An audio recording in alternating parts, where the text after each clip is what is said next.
Sorry that I can't be there with you in person, but Baruch Hashem, at least we get to learn with each other virtually a little bit. So our daf today is Samech Vav, beginning by thanking all of our sponsors. To thank our TALMUD TORAH sponsors for the month of Teves, Haba Aleinu Latova, Mrs. Selma Woolf for dedicating all of Shiurim and Drushos this month with immense gratitude for the refuos from Hashem, and the merit of a refuah sheleima for all of those in need, and the zchus of our brave hostages and soldiers. Leah Sol is a zchus for refuah sheleima for our daughter Ilana bas Esther, for the safety of our soldiers and the safe return of all of the hostages to their families. And of course, we dedicate all of Maseches Baba Kamo Le'ilu Nishmas Master Sergeant Eliyahu Harush Hashem Yikom Damo. We hope that in the merit of our TALMUD TORAH, his Neshama will have an aliya and the family in it. With that, let us begin. Today's daf, is daf Samech Vav 66, and we are picking up Am Yisroel Hashem on Samech Hem days. I know we got a little, Rabbi Richter got a little bit further, Baruch Hashem, but let's actually just pick up again at the two dots, 65b at the two dots, 2, 4, 6, 8, about 9 lines up from the bottom. Maskif lo Rabbi Zera. So remember again, I both said Rabbi Zera is coming and commenting on the statement of Rabbi Elon. Rabbi Elon said in yesterday's daf that if a person steals a young lamb, ganav tala v'na'aseh ayil, egel v'na'aseh shar, na'aseh shinoi b'yada ukno. So Rabbi Elon said essentially if you steal a young animal and ultimately again it becomes a mature animal, that halacha l'maisa, ultimately again the thief has acquired the animal. Similarly again, tavach u'machar shelo tavach. So therefore again, interestingly enough, so if you were to steal the young animal, it were to mature, and then you were to subsequently go ahead and slaughter it and slaughter it and sell it, that ultimately you would not be chayiv 4 or 5 time penalty amount. Why? Because in essence you're slaughtering and selling your own animal. So the Gemara says, I don't understand. Maskef Rabbi Zera v'nikninu b'shinui Hashem.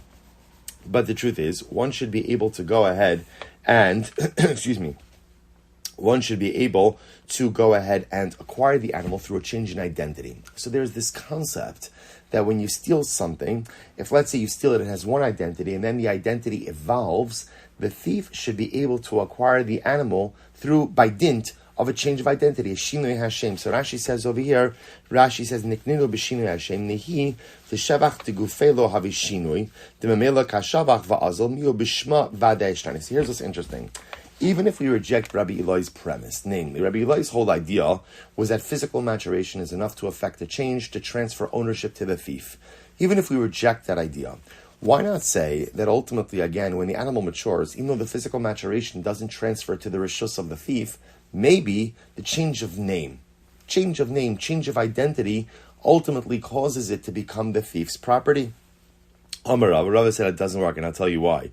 Rava says, Shar ben yomo karei shar, ayil ben yomo karei ayil. So Rava says because at the end of the day, even a young, a calf is still called an ox, right? And at the end of the day, a lamb is still called a ram. In other words, even a young shar is still called a shar, and a young ayil is still called an ayil. So in other words, maturation doesn't really cause change of identity. Tichsiv, the Gemara says, Shar ben yomo karei shar, even a young calf is still called an ox. Tichsiv, Shar o kasef o eis ki yivaled. So you see again, it's talking about the birth of the animal, and it calls it a shar, even though it's really a calf, but it calls it an ox, even though it's young. Ayil ben yomo karei ayil, and it's a one day old ram is still called a ram. Tichsiv ve'ele tzoncha lo achalti. Ayalim hu delo achal kvasim hu achal. Remember, this is Yaakov talking to Lavan, and Yaakov was trying to make the point to Lavan that the entire time that I watched your flock, you suffered no losses. So if you take the pasuk literally, what is Yaakov saying? I didn't consume any rams, but what? I ate young sheep. I consumed sheep. Alav shmamina ayil ben yomo karei ayil. Ayil ben yomo karei ayil. Right. So interestingly enough, so the Gemara says, you see from here that's what that halacha l'maisa. Animals don't really have shinui shem. They don't really have change of identity. In other words, even though we have a different name for an immature animal, a young animal versus an older animal, the identity is really the same. It's actually a very profound musar haskell as well. You know, the fundamental distinction between animals and man is the inability to evolve in an identity. Animals have one identity. It's the same identity. Even though, again, when they're little, when they're young, they're small. As they get older, they get larger. So there's a change in physicality, but the identity is the same. A one-day-old shar is still called a shar. A one-day-old ayil is still called an ayil. That's what it means to be an animal. You are fixed in an identity. On the other hand, what's the godless of man, the godless of an Adam? is that I could have one identity today and what becomes someone totally new tomorrow. Just like the Gemara says, the Gershon is when a person converts kikatan shenol of they're like someone who's reborn. That doesn't just have to be a din and a ger and a convert. Any person who says, you know what, I want to start over, I want to start again. So suddenly I have the ability to become a dramatically new person. An animal is fixed in its identity. Even a one-day-old shar is called a shar. A one-day-old ayil is called an ayil. But man, should he want to evolve? Should he want to transcend his current identity? He absolutely, unequivocally has the ability to do so. But the question still stands. In other words, to Rabbi Eloi, it's very interesting. Hamani, Beis Shammai. Whose opinion is being reflected over here? It's Beis Shammai. Now listen to this.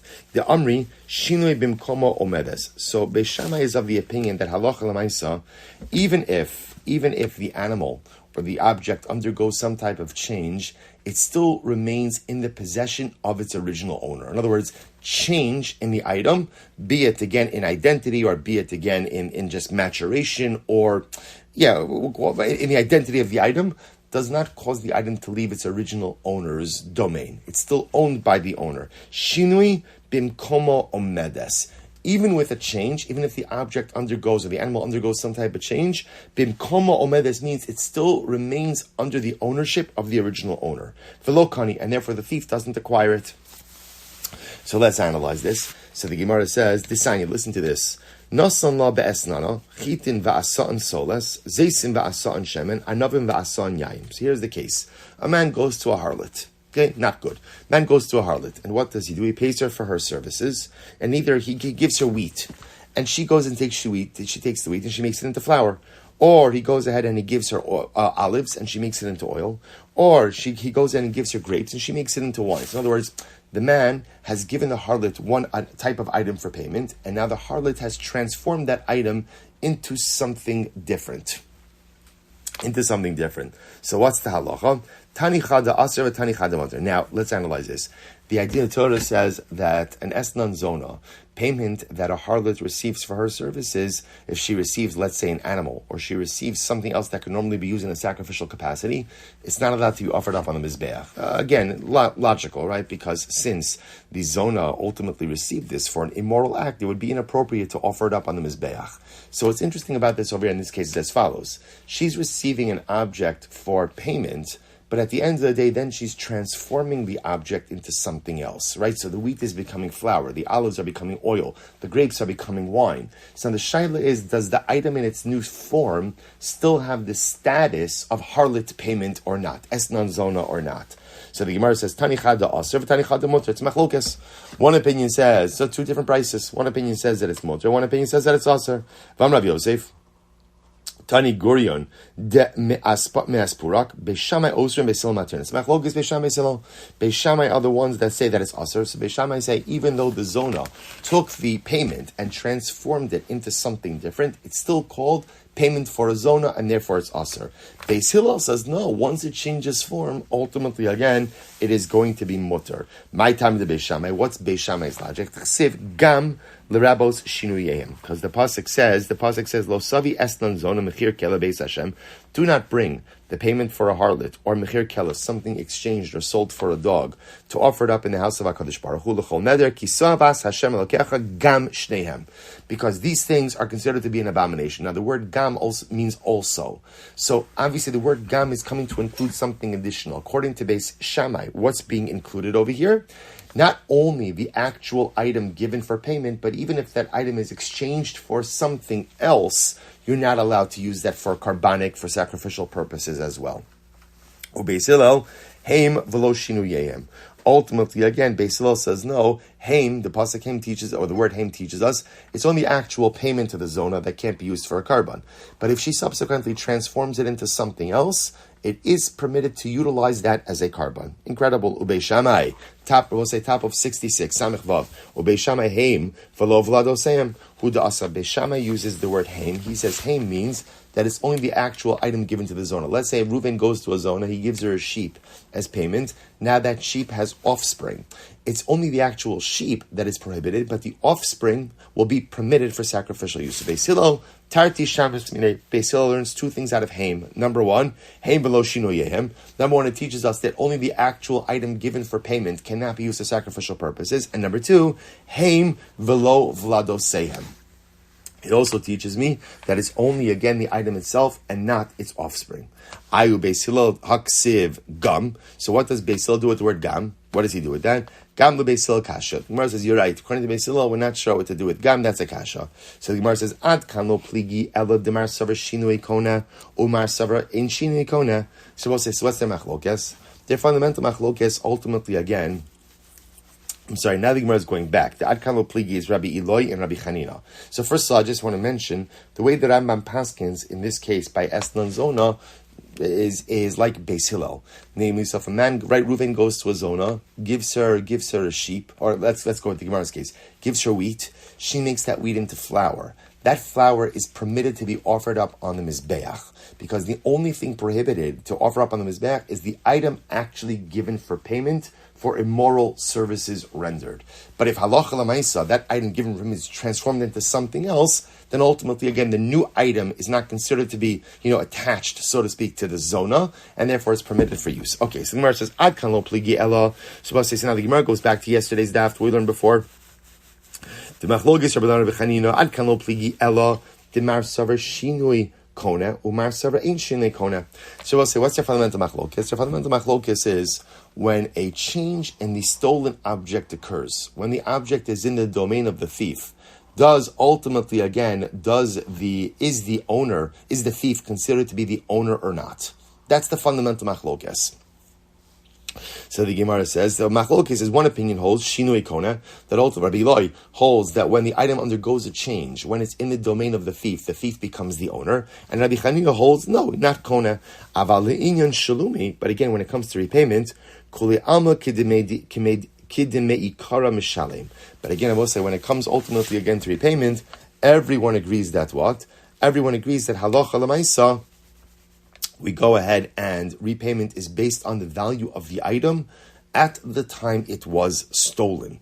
Diktani, because we learned, mishalim tashlume kefel, v'tashlume arba v'chamisha, ke'ein shaganav. Because again, it explicitly says, that it says in the Mishnah, that what? That Allah, or in the Rise, that halacha l'maisa, you pay back the kefel, the double payment, or the arba v'chamisha, the 4 and 5 time payments, in accordance with the value of the item at the time it was stolen. So it says the Gemara Lema to have it tiyufta d'Rav. So this should be a refutation of the position of Rav. What does Rav say? Amar Rav Keren she'ein sheganav mishalim tashlumei kefal v'tashlumei dalad v'hei kishas hamad bedim. So Rav has an interesting position. Rav's position is, if you're just paying back principal, so the value of principal is established at the time the item is stolen. If, however, you are paying one of the knas, one of the penalty payments, kefal, or 4 and 5 times arba v'chamisha, so those valuations are made at the time of adjudication. That's what Rav says. So what we just mentioned before just sounded like part of the Gemara was suggesting that the machlokes Rabbi Eloi and Rabbi Chanina is if the item undergoes a change when in the domain of a thief, does the thief become the new owner? But everyone seems to agree that we assess the value of the item at the time that it was stolen. And now Rav comes along and says, it depends. For Keren, for principal, it's at the time that it's stolen. But for Kefal and for Arba v'Chamisha, it's at the time of adjudication. Amar Rava says it depends. It's actually quite fascinating. Tiloim kidmei ikara, domim kishal achshav. It's actually quite fascinating. So Rava wants to suggest as follows. Everything depends on how you're repaying. If you're repaying in kind, in other words, if you stole a sheep and you're repaying a sheep, so then the valuation is based on the time that you stole it. But if halacha l'maisa you stole a sheep and you're paying back with money, then valuation is based on the time of adjudication. Right, the value at the time of adjudication. Look at Rashi. It's actually really quite interesting. Rashi says, "Tloim kidmei ikara, kilomar bol shalim tloim kidmei ikara sagi detala gana v'gana v'tala m'shalim." So the logic is like this: if you stole a sheep and you're replacing a sheep, so then it makes sense that it should be a quid pro quo, so to speak, like an even exchange. So you stole the sheep. So now again, I'm giving you back a sheep of the same value of the actual item that I stole. So I'm literally making you whole.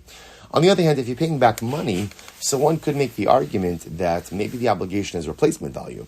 So replacement value is not going to be established, and we'll talk more about this. It's not going to be established by evaluating the animal from the time it was stolen, but rather, again, that would be established ultimately from Hamada Badin, from the time of adjudication. It's interesting distinction. Amar Rabba says, Shinui Kona.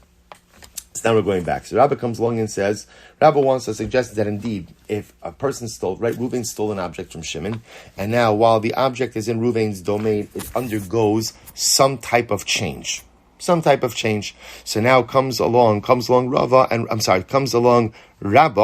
Rabba wants to suggest that halacha l'maisa shinui kona. So now again, if the change occurs under the domain, ultimately again, under the domain of the fief, that halacha l'maisa, that halacha l'maisa, the thief acquires it. Okay, so the Gemara says as follows. So the Gemara says, Vitanina. So the Gemara says, Rabba, Shinui Kona, Ksiva Vitanina. The concept ultimately, again, that the thief acquires the object if the item changes while in the thief's domain, that is based ultimately, again, on a pasuk and on a braisa. So Ksiva, what's the pasuk? V'heishav esagzela sher gazal. The pasuk says, if you stole something, you have to return the object that you stole. Ma TALMUD lomar asher gazal. What does that mean, that you stole? Ke'ein shegazal yachzir be'im lav damim ba'alma ba'ishlumi. What it means is as follows. What it means is like this. If halacha l'maisa, I'm sorry, one second. Let me just, I forgot to put my phone to airplane mode. Getting a little bit, okay, good. So now it's like, focus. So the Gemara says as follows. So the Gemara says, V'heisho es agzela asher gazal, ma tamud lomar, asher gazal, im ke'in shegazal yachzir. If the object that you stole is still fully intact, then enachinami, return it. Ve'im lav, and if not, damim ba'alma ba'ishlumi. And if not, pay back money. So we'll say, so the idea of, so what do you see from here? You see from here, when are you obligated to go ahead and give back the object? When the object that you stole is exactly in the same state that you stole it. But if the item somehow changed, then halacha l'maisa, you're not obligated to give back the object. You just return money instead. All right, Tanina, what's the braisa? So that's the pasuk that backs this assertion. Remember again, Rabbi's trying to tell us, Shinui Kona. Thief steals an item, the item changes while under the ownership, quote unquote, in the domain of the thief acquires the item. So therefore, Rabbi says what that means is the thief doesn't have to give back the item he stole, instead he gives back the value of that item. Incredible. So Tanina, what's the braisa? Hagozel eitzim va'asam kelim. If a thief, right, Reuven stole wood from Shimon and he made it into utensils, or tsemer va'asam begad, or he stole wool and he made it into clothing, mishalim kishas hagizela. He goes ahead and he pays back according to the value at the time that it was stolen. So the Gemara says, Inami, lo hispik litno lo ashetzavo, or ultimately, again, let's say Reuben didn't get a chance to go ahead and give it back before halacha l'maisa, again, it was died. Pater, ultimately, again, he's pater. Now, what does that mean, pater? What that means is, so again, the common denominator in all these cases is Reuven stole an item and the object changed, right? He stole wood and it was fashioned into utensils. He stole wool and it was fashioned into clothing. Or he stole wool and it was dyed. All of these cases, the object that he stole changed. So the halakha is he has to pay the value. And again, going back to what we said before, how do we establish value? At the time of the theft, although that piece is a machlokes as well. So the time of theft, time of adjudication. But leaving that aside, the point over here you see is that when the object has changed in the domain of the thief keeps the object and is obligated to pay back the money. Incredible. Alma shinui kona. Ultimately, so what do you see from here? You see from here that halacha l'maisa, a change in an object allows the thief to keep and to acquire the object. So I'll just mention to you, so the Rambam in Hilchos Gineva, this is in Parak Aleph Halacha Yud Beis. So here it is, because this is important halacha. Hagneva atzma shi biyad haganev v'lo nishtanis. Reuven stole wood from Shimon, and the wood is fully extant, right? The beams of wood are just sitting in Reuven's yard. What's the halacha? Actually, you know what? Let's wait. Actually, I just realized, because let's do the next sugya of Yehush first, and then I'll give it. Sorry, I didn't mean to tease you there. And then we'll come back to the halacha. So let's go right there. Says the Gemara, Yehush. What about ultimately? Rashi says over so also here's the interesting question. Reuven steals from Shimon, and Shimon has Yehosh. Now we'll talk a lot more about Yehosh, but Yehosh essentially means that Shimon gives up hope of retrieving the item. So what happens in that case? Now understand what we're asking. Obviously, if Reuven stole from Shimon, even if Shimon had Yehosh, Reuven still has to pay him back because he stole from him. The question is, does Reuven have to pay back the object, or does Reuven just have to pay back the value of the object? Because remember, both sides, that's what we're focusing on over here. Remember, Rabba's whole discussion was that halacha l'maisa, if Reuven steals an object from Shimon, does Reuven have to give back the object, or could Reuven just give the value? So Rabba said it depends. What does it depend on? Did the object change, or did it remain the same? If the object remained the same, in other words, it's the same object from the time that he stole it and it is right now, you have to give back the object. If the object changed, then again, Rabbah holds shinui kona, the thief effectively acquires the object is his, and he has to pay back money. Now again, side machlokes, how do we evaluate money? Is at the time of the theft or the time of the adjudication? So we'll leave that on the side. Now the Gemara is asking a follow-up question on that. Reuven stole wood from Shimon. But let's say now the wood is still extant. The beams are sitting in Reuven's yard. Shimon had Yehosh.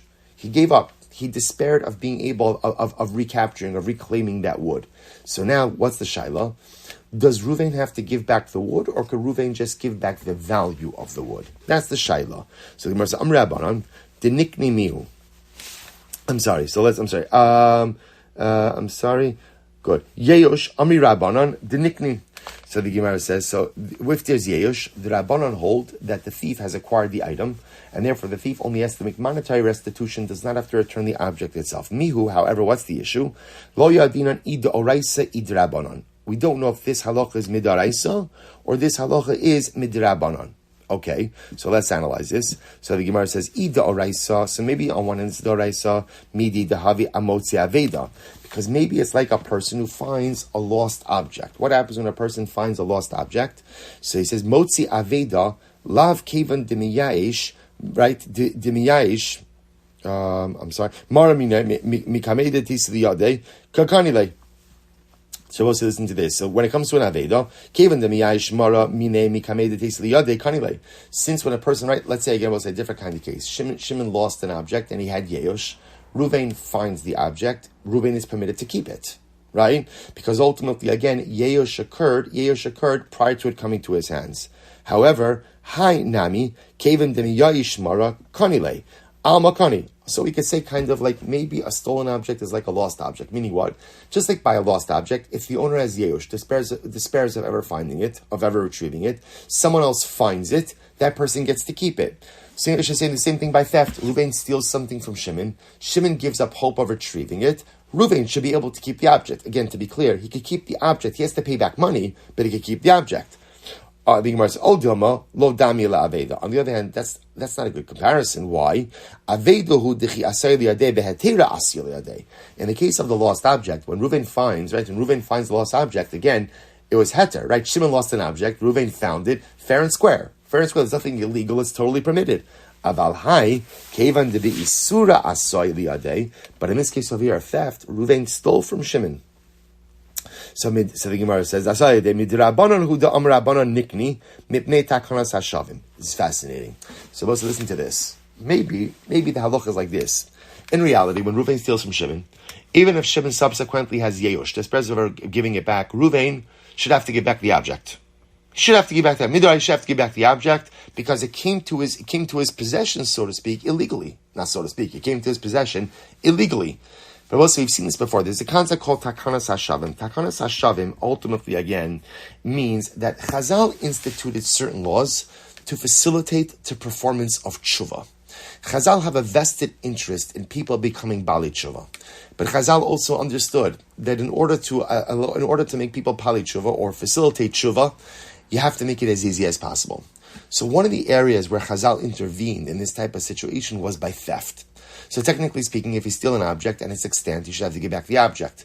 Well, we will see in certain circumstances, Chazal said you could keep the object because we're nervous that if you return the actual object, you're not going to do tshuva. So let me give you the paradigmatic example of this.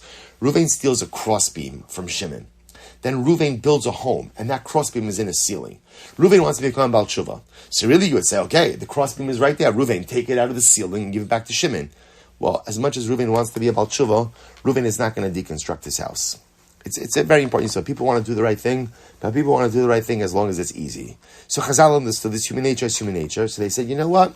Reuven, keep the beam, and just pay back Shimon the value of the beam. So the Gemara is suggesting over here, maybe the halacha is like this. When Reuven steals from Shimon, really, if the item is extant, Reuven should have to give it back to Shimon, even if Shimon had yeyosh.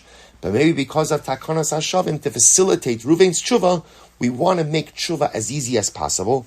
Don't make him give back the object. Let him keep the object, and instead what? He'll just pay back money. Okay. For Rabbi Yosef, Amar yeyosh af eno kona b'afilu midrabanan. Rabbi Yosef says, on the other hand, no, there's no such thing as yeyosh by theft. Right? By yeyosh by theft, again, it doesn't make a difference. The thief does not acquire anything when through the yeyosh, since the object ultimately, again, came to his possession illegally. So therefore, I will say, we are left really here with two fundamental issues. Number one is, does a thief acquire ultimately the object that he stole when the object undergoes some level of shinui? Meaning, would he be able to keep the object and just be able to give back money?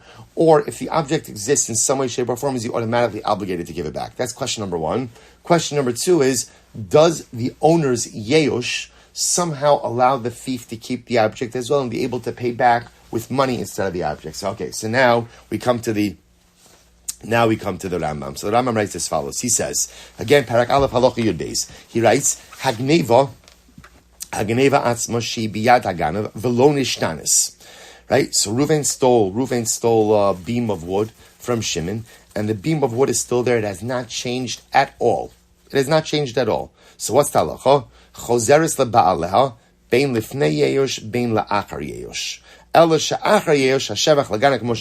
we'll leave that shevach piece alone. But halacha l'maisa, we hold that yeyosh doesn't make a difference. Right? Yeyosh does not make a difference. And therefore, halacha l'maisa, if the stolen object is extant and it is there, it has not changed, the thief is obligated to give that object back to the owner. And halacha l'maisa, he can't say, I want to keep the object, give you the money. He has to give the object. However,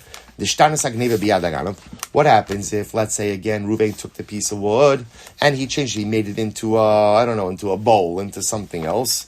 So kina'ah, so we paskin like Rabba, that ultimately again shinui kona, that when the object undergoes a change in the possession of the thief becomes the owner of the object. And he writes, ve'enu mashalim ela damim, and therefore he pays back money.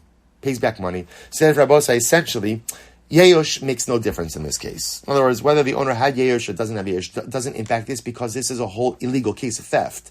So therefore, the owner's yeyosh doesn't impact it. What does impact is the object in its original form, exactly the way it was stolen. If that's the case, if it exists, the thief has to give it back. But ultimately, again, if the object has changed in any way, the thief effectively acquires the object and is obligated to make financial restitution. Incredible. All right, let's go back there. So we'll say, so that is the position of Rabba, right? So Rabba is the one who says shinui kona, that ultimately, again, a change in the object makes the object the possession of the thief. Ultimately, essentially, it's fascinating, removing it from the domain, ultimately, again, of the owner. Now, but say, I just again think about the Musa Haskell on this. What we're saying is like this, right? Shimon owned a piece of wood, right? He had a piece of wood. Now, Reuven steals the piece of wood, and Reuven makes it into a utensil, right? It's a kli. So now, that change, that shinui, now essentially says is that it's no longer Shimon's wood. It's now Reuven's, but Reuven's the thief. I understand, but that's what change does. Change makes the object, shinui makes the object into something different. So I'll say, just understand the profundity of this. If change in an inanimate object, like a piece of wood, allows it to fundamentally transfer ownership from Shimon to Reuven, it's now panim chadoshos ba'olakan, that imagine what change could do for us, right? If change has the ability to alter the identity of an inanimate object, then halacha l'maisa certainly change could fundamentally transform us. It's interesting, right? You have like these two opposites. We said before, right, that animals kind of have one identity, and that's it. That's the whole identity. They might get bigger, smaller, smaller to bigger, but the identity never changes. Yet we see over here that inanimate object, ultimately again, inanimate object has this ability. If it's altered, it has the ability to change identity. So it's interesting because if you think about man, right? Man is made up of both animalistic pieces and inanimate pieces. So Adam comes from Adama, earth, dirt, inanimate. On the other hand, we have senses, urges, wants, desires, animalistic.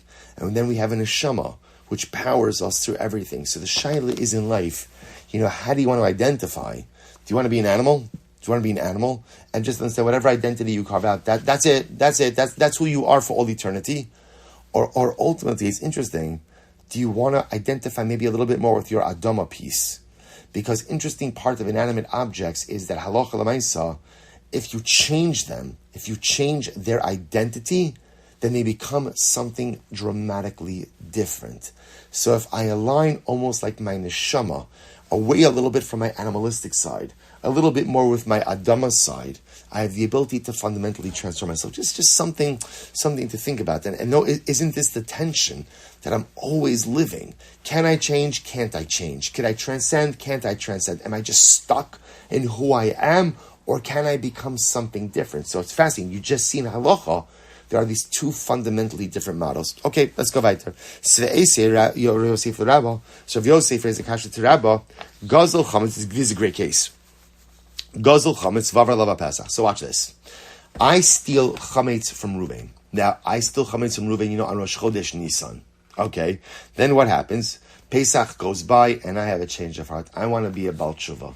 So I decide that what? I give the Chametz back to Reuven. I'll say, Amud Beis, Omer Lo, Harush. This is great. So I go over to Reuven and say, Reuven, Hineni Baal Tshuva, here's your Chametz.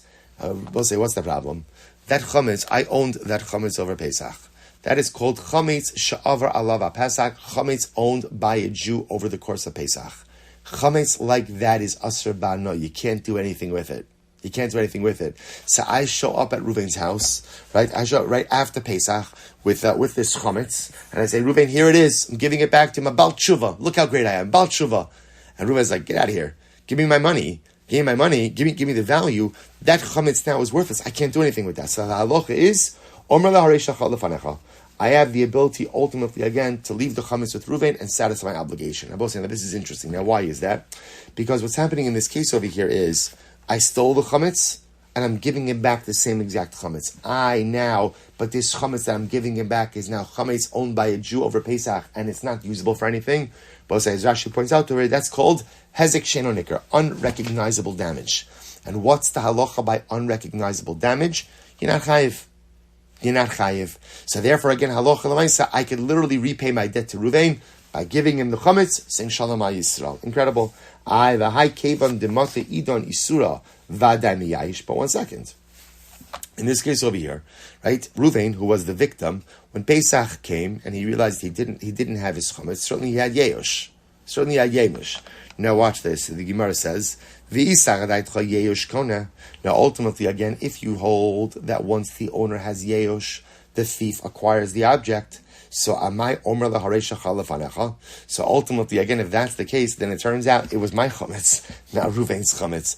In which case, again, it's mine, and I'd be chayiv to pay back Reuven money. Amai omer laharesha chalafanecha. So the Gemara says, I should have to pay back Reuven actual money. Right? Because again, if you hold that Yehush is Kona, that means Reuven before Pesach, Bepashtos, gave up hope of retrieving it. It's like chametz, whatever, it's going to be done. Silber could have it, or whoever the thief is could have it. So now really, the chametz that I had over Pesach was my chametz, in which case I should be obligated to pay back Reuven money. So Amar Lei, so the Gemara says, said to him, Ki kamina ana zemis ya'ish v'zeh rotza liknos. So remember again, I will say, even if you go at the idea that Yeosh works, right? That when the owner has Yeosh, the thief acquires it. That's only when the owner had Yeosh and the thief wants to acquire it. But in this case over here, but in this case over here, the thief of me, I'm the thief, right? Reuven had Yeosh, that's great. I don't want to acquire that chametz or Pesach. And I was both saying, this is incredible. I stole the chametz from Reuven. But yet again, the assumption is I do not want to own Reuven's chametz. In other words, I'm keeping Reuven's chametz in my home over Pesach. You know why? Because I'm still assuming it's Reuven's chametz.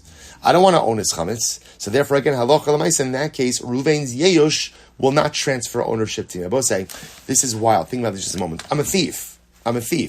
Yet even as a thief, I don't want to own chametz over Pesach. You'll say, hypocrite. I say, it's not hypocrite. It's all of us.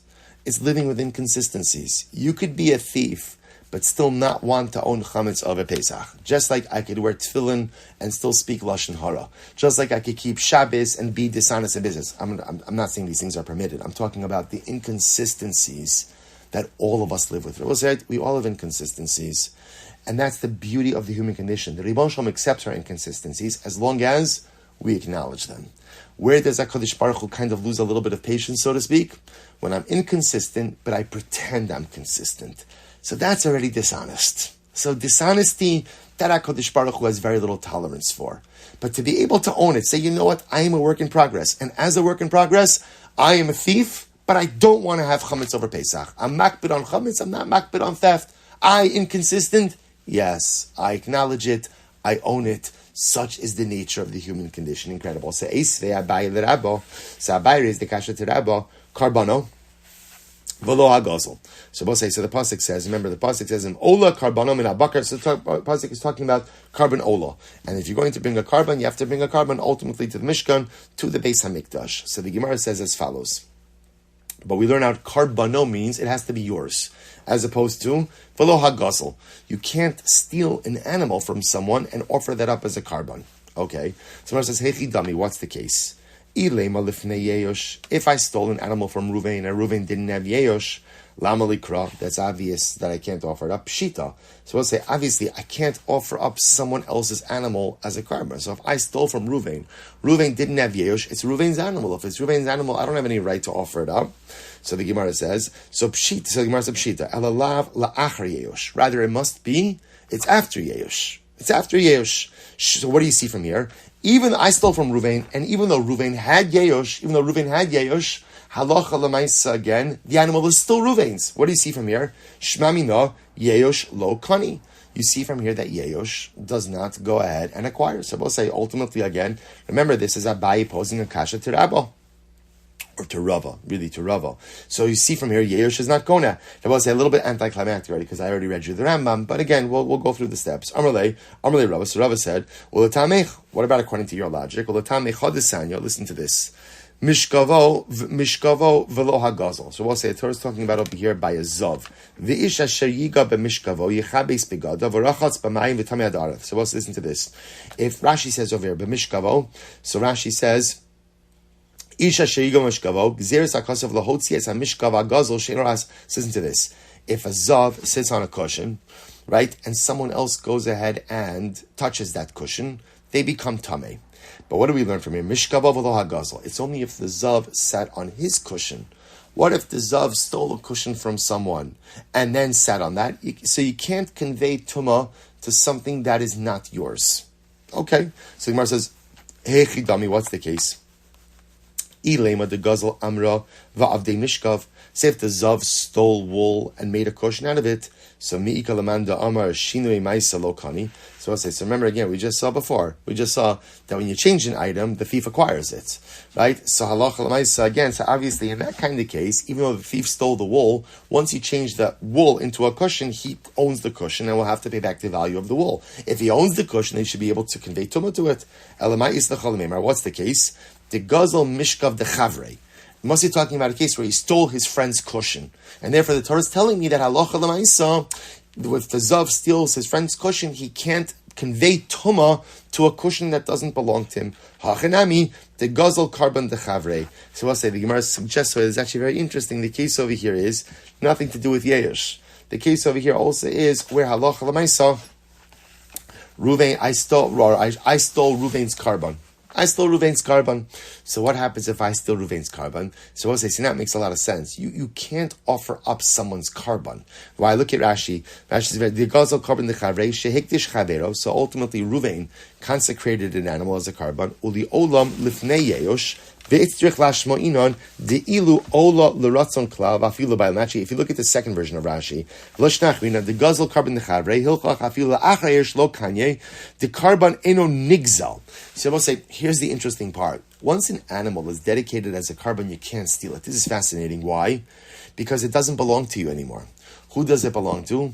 It belongs to Beis HaMikdash. So we'll say, isn't that incredible? So if Reuven says, this sheep is for an olah, and I steal it, so we'll say, so there's no, obviously I have to make restitution, but Lamaisa, there's no din of ownership in that case, since the carbon already belongs to the Beis HaMikdash. So therefore, ultimately, again, it's not a classic case of theft. Okay, so good. Now we'll say, just to review a little bit, remember, we already saw in the Rambam that the Rambam doesn't really make a distinction between before Yeush or after Yeush. According to the Rambam, when it comes to theft, really the only thing that matters is the item exactly in the same state in which it was stolen, in which case you have to return the object, or has there been a shinui, some change? If there's a change, then the changed object becomes the property of the thief, and the thief must go ahead and repay back in money. Okay, so just keep that in mind as we keep going through this. Again, I gave you the conclusion still while the process is unfolding, but I think it helps us navigate the sugya just a little bit better. All right, let's go back there. Esvei Abai Rav Yosef. So Abai is the kasha to Rav Yosef. Oros Shabal Abayis. So let's say again, Ruvain has hides, animal hides. Oros Shabal Abayis. So what's the halacha? Machshava mitamasan. Ultimately, literally thought. What does it mean, thought? When Ruvain says the hides are a finished product, so we know that by a kli, a utensil is only makabel tuma if it is a finished product. It's complete, right? An incomplete kli cannot be makabel tuma. But if it's a complete kli, excuse me, then Allah says makabel tuma. So when does an item become complete? When does an item become complete? When the owner decides it's complete. That's what it means. Oros Shabal Abayis, the hides that belong to a balabas, to Ruvain, regular guy Ruvain. Once he has kavana, that it's done, it's finished, it's mekabel tuma. Look at Rashi. Rashi says, Balabayis eno asay l'mokran, because a Balabayis, Ruvain, he's not going to sell the hides, he's going to use them for his own stuff. Mitos, uduluv kaos, vekatablaos, he usually uses them for bed. These are all different types of beds or cots.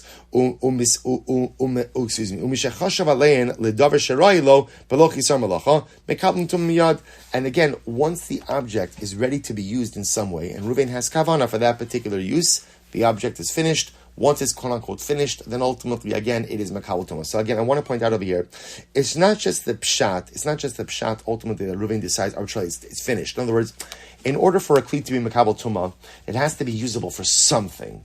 The idea just is, let's say this hide. So in a very unprocessed, unprocessed form, it could be used for a bed. You process it more, it could be used for something else. So as soon as the owner decides, okay, I'm done, it's being used for this, then halacha l'maisa, again, it's finished, and now it's makabel tuma. Conversely, v'shal avdan, what about a tanner? Ein machshava mitamasan. A tanner is different. And we'll say, now why is a tanner different?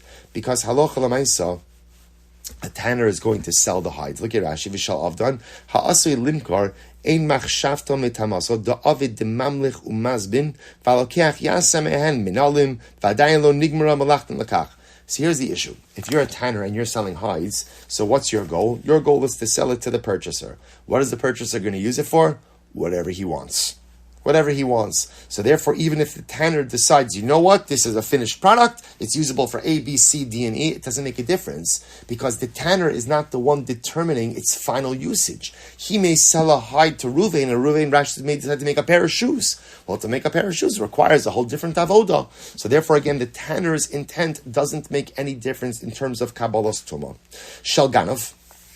Oh, so watch this. What happens if a thief goes ahead and steals something? Machshava mitamasan. Then ultimately, again, the thief's machshava causes the object to become a finished product. What does it look at Rashi? Rashi says, Shalgana machshavto mitamasam, dekanano b'yeyosh, dekasavar stam geneva yeyosh bailini, delo yod lamantavo. Says in Kabbalah, again, remember, garam is surrepetitious theft. So the assumption the Gemara is working on over here is as follows. when a person experiences gneva, someone stole from me secretly, I don't know, so I have no idea who to go after. Because I don't know who to go after, therefore, there's yeyosh. And because there's yeyosh, essentially, the ganav becomes the owner of the object. Now remember, the ganav is going to have to make restitution, he has to pay back the money, but he becomes the owner of the object. So we'll say, what do you see from here? Now Rashi's pointing out of here, what do you see from here? You see from here that halacha l'maisa, yeyosh allows the ganav to acquire the object. V'shal gazlan ein machshava mitamasan. But a gazlan, remember what's a gazlan? Gazlan is like visible theft. So here the owner is not miyayish. Why doesn't the owner have yeyosh? Because he knows who the thief is. Because he knows who the thief is, he knows who's to go after. Because of that, the thief doesn't acquire the object. Therefore, again, even if the thief decides, it's a finished product, it doesn't make a difference. It's not the thief who determines that. Rabbi Shimon says, chiluf hadvarim. Rabbi Shimon flips it. He flips it. He says as follows. Now Rashi points out to here before we get to Shimon. Rashi says, "V'shal gazleim Hashem etamasan ve'af api shechishev alein ledavar she'ein bo chisar melacha kigon lekisei chavilo susim bradim." Okay, skip a little bit. He says, nevertheless, the stam gezeros leka yeyosh. So I remember again in the Tanakama's model. So if a ganav steals something and he decides, it's a finished product, it's makabel toma. Why? Because stam geneva, the owner has yeyosh, given up hope of getting it back. Therefore, the thief, the ganav, acquires it, and therefore it's his mindset that determines when it's a finished product. A gazlan, because the owner knows who stole from him, he doesn't have yeyosh, he hasn't given up hope, therefore the gazlan doesn't acquire the object, and therefore the gazlan's mindset doesn't determine the final status or finished status of the object. Good. So that's good. So Rabbi Shimon flips it. He says, Shal Gazlan machshava mitamasan. He says, no, just the opposite. By a Gazlan, if a Gazlan has the object and he decides that the object is finished, it's makabel tuma. Shal Ganov, ultimately again, ein machshava mitamasan. But Ganov, ultimately again, his mindset doesn't determine it. Why? Lefi shalon nisyai bailim. Because the owners have not given up despair, have not given up hope of recovering. Now take a look at Rashi. Chiluf hadvarim. Rashi says, "Stam gezela ika yeyosh techevan deleene gazla mine inshi almahu." Mine inshi almahu. Alamahu. So let's listen to this. This is incredible. So Reb Shimon's logic is like this. Reb Shimon says, "Gezel, what's gezel? I go over to Ruvain and right in front of his face, I take the object." Now we'll say, when does a person do that? When they feel emboldened to be able to do that. When Ruvain, the victim, sees this, he's like, you know what? If that guy is so much chutzpah to take it from me, there's no way I'm getting it back. A ganav, on the other hand, works repetitiously, sneakily, right? And therefore, again, I don't give up hope. In other words, we'll say, it's interesting, Rabbi Shimon just flips it. He holds that by gezel, because it's like a brazen act of theft, the owner gives up hope, has yeyosh of ultimately retrieving the object. Right? And therefore, again, the gazlan will acquire it, and therefore his mindset determines when the object is considered to be a finished product. The ganav, on the other hand, the owner does not give up hope of retrieving it, and therefore the ganav does not acquire it, and therefore the ganav does not acquire it. So I just want to point out something interesting. Rabbi Shimon and the Tanakama, they're agreeing ultimately again on the same basic concept. In other words, what are they agreeing on? That's what the Gemara says, Shma mina yeush kana. They both say what they're agreeing on is the basic premise, namely that what? That when a person steals an object and the owner has yeush, that the thief acquires the object. What are they disagreeing on? They're just disagreeing which type of theft an owner has yeyosh on, right? The Rabbanon will say an owner has yeyosh on gneva, but not on gezela, because he knows who the thief is. Rabbi Shimon says an owner has yeyosh by gezel, because it's so brazen, only a very strong person would do that, and he doesn't have yeyosh by gneva. So that's where the machlokes is. But according to both of them, ultimately, again, they are agreeing that yeyosh is kona. So we'll stop over here for today. We'll stop over here for today. We'll stop here for today. Again, I'm leaving off because this is like the natural point just to end off over here. So remember, we're leaving off. So we did halacha l'maisa, but where the Gemara is in its thought process is trying to figure out, does the owner's yeyosh impact the ganav or the gazlan's ownership of the object vis-a-vis restitution? So the Gemara ends off this discussion by saying, yes, it appears that yeyosh is kona. That yeyosh is kona. When the owner has yeyosh, the thief acquires the object. We'll stop here for today. We'll pick up with the remainder of this conversation. Circle back to once again review the Rambam tomorrow. Both say Tremendous shkayach. Wishing everyone an incredible day. Again, I'm sorry I couldn't be there with you in person, but an incredible zchus, Baruch Hashem, to be able to learn together, at least virtually. Have a great day.